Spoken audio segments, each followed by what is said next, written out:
मजाले पिरो गरेर बनाएको न्युटेलाको अचार छ। अनि यहाँले चाहिँ हुरेन्चो र जुकुनी मिक्स गरेर बनाएको सब्जी छ।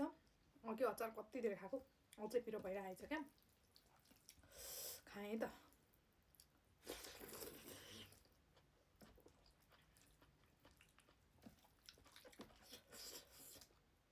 यो अचार यति खाइसक्यो।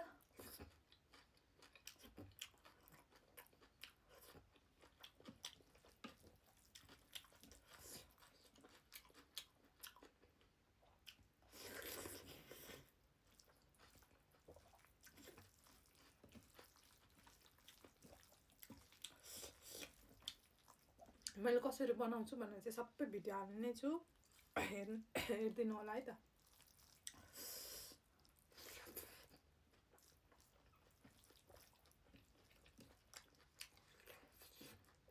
यति मिठो भएको छ कि यो अचार, साँच्चीकै हेरेर तपाईँले पनि यसरी नै बनाएर खानुभयो भने यस्तो मिठो हुन्छ।